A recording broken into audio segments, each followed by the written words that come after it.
Well, I guess for a business like ours, and actually, I go back almost 30 years in this industry, and I've seen technology change over the years drastically.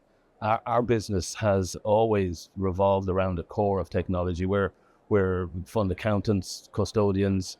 We work in the depository side in order to act as a fiduciary for our clients. And all of that is at the core of it, technology based.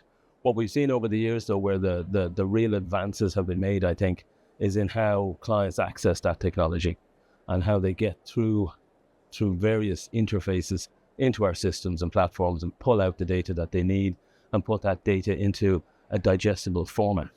So that's really, I think, where the changes have been.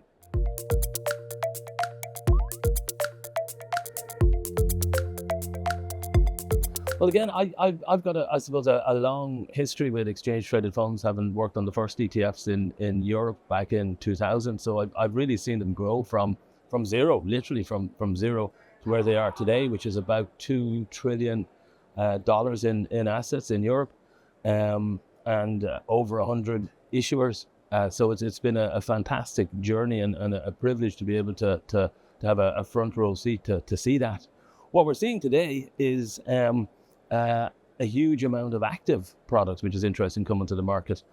Previously, ETFs had been vehicles for passive investment, and the discussion had always been passive versus active. Passive meaning exchange-traded funds, and active meaning much more traditional investment vehicles. Now we're seeing ETFs being used as a wrapper for more active vehicles or more active strategies. In the United States, we are servicing over 600 exchange-traded funds. And so we have quite a privileged position over there, in that we see every theme and every strategy that's coming to the market. And as night follows day, what happens in the US is bound to happen in Europe over time. We saw this trend towards active strategies maybe 3 years ago in the US, and we forecasted that it would come to Europe, and we're seeing that right now. We're seeing it come through. The other interesting developments on the ETF side, which has been a while in the making, I think, is this idea of wrapping exchange-traded funds, or using an ETF as a wrapper around other strategies.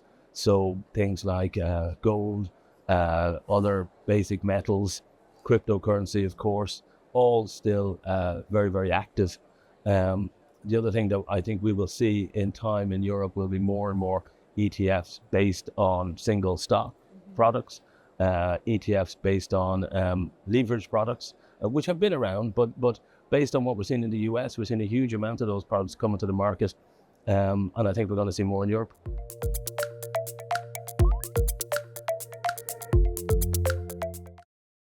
We love Empower FundForum for one reason, and it's quite specific, I think. For us, we're relatively small in Europe and growing very, very rapidly. And we have a huge amount of strength in the United States, and we're very, very well known in the United States as a servicer of investment funds.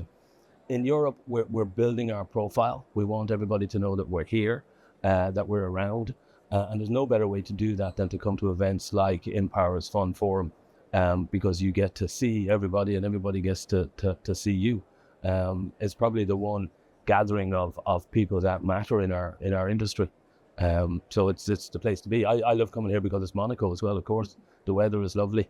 The drinks are flowing.